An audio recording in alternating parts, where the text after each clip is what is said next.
Tiger Nation, what's up, guys? How we doing out there? Kurt Stubbs at Talkin Tigers. It's week 12, ladies and gentlemen. Only 8 teams left in the region. 32 teams left in Division 1 in the state of Ohio, and your Pickerington Central Tigers are one of them. The Tigers will travel to Upper Arlington tonight to take on the 8-3 Golden Bears. Before we dive into that, let's talk about a couple other sports around the Pickerington Central athletics. So last night, a unforgettable, incredible volleyball season came to a close as the Lady Tigers fell to a really, really good Olentangy Orange team in a regional semis at Hilliard Derby last night. So I just want to say congratulations, ladies. Congratulations, coaches. Outstanding job. And I know you're not satisfied. I know that. So I know you guys are going to get back in the lab and see if you can take that next step. So I have all the confidence, all the faith in the world in you guys and your players that you are going to eventually take that next step. What else we got going on here? We have the Pickerington Central boys basketball team opening up practice tonight. Coach Eric Kruger, his group, will get going tonight. The girls got started last week. Coach Chris Wallace's group started last week. Probably, what are we looking at, about 7-8 days in. High expectations again for the Lady Tigers girls basketball team. And then boys basketball team, and I don't want to get too far into the weeds on this, but I think it's going to be an exciting year. This is going to be different. First time in 4 years, no Devin Royal, no Sonny Stiles. Graduated Andrew Hedgepeth, R.J. Keechler, some guys that were a huge part of some big tournament runs, a state championship, and a runner-up. Those guys are gone, but the cupboard is not bare, and I think this team is going to be really exciting. I know a lot of people are sleeping on this team. I know Coach Kruger, I know Coach Eversole, are really, really excited about the potential of this group to maybe to sneak up on somebody this year for the first time. There's going to be some young guys on this team that are major contributors. Also like to welcome Coach Gossett back to the sideline. So another high-level basketball mind coming back to the bench this year. Coach Stewart will be back, bringing that energy. So, you bring back Jawan Turner, you bring back Amari Spiva. Braylon Wells will be a bigger part of the team this year. And then you've got a lot of inexperienced guys that are ready to make a name for themselves. It's going to be a different type of team. But I think this team, by tournament time, you're not going to want to see this team in your bracket. So looking forward to that. As we get into the season, we'll talk more about that. We'll talk more about Lady Tigers basketball team as well. Expect big things from them. They were in the Final Four last year as well. So don't forget that. But we'll talk about that at another time. Right now, let's jump into tonight's game with Upper Arlington. Tigers coming off a big 42-16 win over New Albany last week, and that was definitely a game that I thought was winnable. 42-16 is not what I was expecting. As I mentioned last week on this show, I thought 21-14 was probably more like it, but the Tigers had other plans. I would say, from a perspective of offense, defense, special teams, the cleanliness of the game as far as penalties and mistakes go, I would say that this was the most complete game we played all year. I thought against North we were really dominant up front on the offensive line, and the running game was great that night, and Rocco was good that night as well. But we didn't play nearly as mistake-free as we did this past Friday night against New Albany. We really just dominated them. I mean, from start to finish. 42-16 was the final. Really wasn't that close. It was never in doubt after the first 5 minutes of the game, and great way to close the ditch. So we get Upper Arlington this week, and this is a team that we played back in the 2021 regional final. And as I think back about some games that you'd like to have back, that's one of them.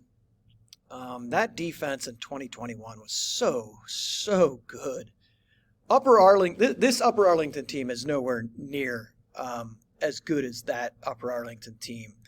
And our defense, obviously, is nowhere near as good as that defense in 2021. I can name some guys for you on that 2021 defense. That defensive line with Gillison, Doggett, Kobe Gorman, Dakari Frazier. At linebacker, you got Reese Bransford. In the back end, you had Sonny Stiles, Rasheem Biles. I mean, that team was defensively was just loaded. And to shut down that offense for much of the night the way we did, because that Upper Arlington offense was just humming. They had that animal in the backfield, Greasock. Sam Cannon was a really good receiver. Quarterback was solid. That was an undefeated UA team, and I want to say triple overtime was that, like 21-14, something like that was the final of that game. Man, I would have loved to have that one back. We had so many chances to put that game away. So many chances. I know the staff, I'm sure if you think back, the staff, that's one of those games that jumps out to you that you'd like to have back. But it's the first time we've locked up with them since then. Two completely different teams. This UA team is 8-3. We're 8-3. Different paths to get there. I feel like we played a much more difficult out-of-conference schedule. When you look at Wayne, you look at Centerville, you look at Pick North, you look at Gahanna. Excuse me for forgetting Olentangy Liberty. Record doesn't say so, but a really good team still around, shockingly. They're always around late in the playoffs. But then, you look at UA's out of conference, Reynoldsburg, Big Walnut. They did play Pickerington North, which they lost at North. They played Westerville Central, and they played Groveport, a team from our conference. So altogether, there's 4 teams that we've played, common opponents, Reynoldsburg, North, Groveport, and Olentangy Liberty. They were 2-2 in those games, losing to North and Liberty. They lost 19-16 in overtime to Liberty. We were 3-1 against those teams, losing to North 39-34. All that to say, I don't know if that even matters. Let's look at these last 4 games for UA. Olentangy Orange, dynamic quarterback. Dublin Kaufman, still around, a really good team this year. Hilliard Davidson, you're going to have to grind it out against them to win. And then Thomas Worthington last week. In the last 4 weeks, UA has given up 6 points total. So defensively they're going to be super sound, and they're going to make you work for it. They're going to keep in front of them, and the key for them is when our guys get in space to get us on the ground and not allow those explosive plays. And I think that ultimately is one of the big factors in this game. Because this is a defense that is not giving up a lot. You even look throughout the season, 28 is the high mark Pickerington North put on them early in the season, game 3. Outside of that, you're looking 6, 14, 12, 7. Hilliard Bradley, 24. That Hilliard Bradley UA game, I listened to that on the way home, I think from our Groveport game. UA almost came back and won that game, 24-22. They lost. 19 to Liberty in overtime, and then 0-3 to end the season. So I think UA wants to play this as a low-scoring game. If I'm Coach Buttermore, who is one of the best coaches in Ohio, no matter what division, I think he wants to play a low-scoring game. I think he'd be fine playing this game under 21 and banking on him scheming up a couple of big plays, because he's really good at that, scheming guys open for plays that and they schemed up a great play against us in overtime to take the lead in 2021.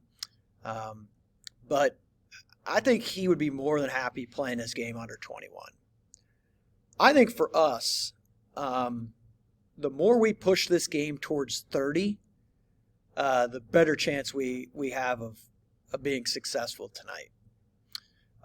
If we can get that game where we've got 24, 28, 31. Listen, if we get 31, this is a dub. If we get 31 tonight, I feel like even if we get 28 tonight, this is a dub. And I probably would go as low as to say as if we get to 24 tonight, dub. Anything 21 or under, we're taking a chance of playing a game that they want. They want it low scoring, and they want it with this particular team. Listen, Buttermore scored a bunch of points at Tri-Valley. He scored a bunch of points at Granville, and even in that 2021 season, scored a bunch of points at UA. But always underrated is his defenses. And if I'm not mistaken, I believe Coach Buttermore was D coordinator at Hilliard-Davidson under Brian White back in the early 2000s. So he's a defensive-minded guy that has always had great offensive schemes. So this is what I'm going to say to finish it out. If this game is under 21, UA has a much better chance of winning. If we could push this game to 24 or more, I really like our chances tonight. So if you want a prediction from a below average analysis guy, give me 28 to I'm going to say 28 to 14 Tigers tonight at UA, with a chance to go to week 13. 28-14 Tigers tonight. But I would rather you listen to my theory on under 21 UA, better chance of winning. Over 24, really good chance we win. Other games in the region tonight. Gahanna, Grove City, this is a rematch. I think Gahanna wins this game again. I think it was like 56-28 last time. The thing about playing Grove City is it's like playing Coach Waits' basketball teams. They're not going to stop playing. They want to just keep chucking it and keep scoring, which I think is going to, keep Gahanna's offense out there a lot longer than expected. But I think that Gahanna probably doubles them up again. Grove City's going to score, I'm sure, but I think Gahanna doubles them up again. Pick North, Darby. Like I said a couple weeks ago, Darby's a roller coaster, man, up and down, up and down. I just don't think that Darby can match the talent that North has.